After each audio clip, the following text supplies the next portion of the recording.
अगला gold rush जमीन पर नहीं है, वो वहां छुपा है जहां आपको कभी जाने की इजाजत नहीं मिलेगी। और यही बात सब कुछ बता देती है। जब ज्यादातर लोग स्टॉक्स, क्रिप्टो और ब्याज दरों पर बहस कर रहे हैं, सरकारें और अरबपति किसी और ही चीज की दौड़ में हैं। समुद्र की तलहटी, एडवेंचर के लिए नहीं, साइंस के लिए नहीं, धातुओं के लिए। पैसिफिक ओशन के नीचे मीलों गहराई में पड़े हैं पॉलीमेटालिक नोड्यूल्स, पत्थर जैसे दिखने वाले ढेले, लेकिन इनके अंदर ट्रिलियनों डॉलर की कीमत वाला खजाना, निकल, कोबाल्ट, कॉपर, मैंगनीज। ये अच्छा हो तो ठीक वाली चीजें नहीं हैं। ये वो इनपुट हैं जिनके बिना आधुनिक दुनिया चल ही नहीं सकती।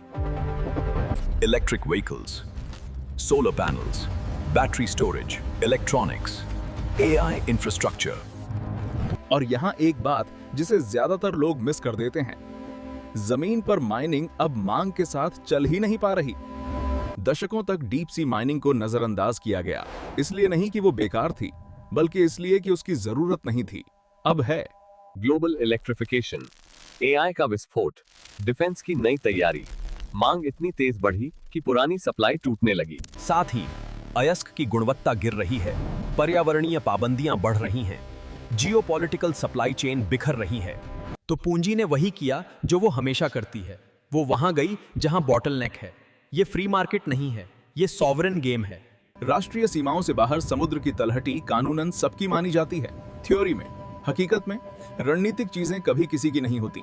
माइनिंग के लिए चाहिए सरकारों की साझेदारी, अंतर्राष्ट्रीय लाइसेंस और जियोपॉलिटिकल दबाव को झेलने की ताकत। एक सिंपल नियम याद रखिए, लोग क्या चाहते हैं उसमें निवेश मत करिए। सिस्टम जिसके बिना चल नहीं सकता उसमें करिए।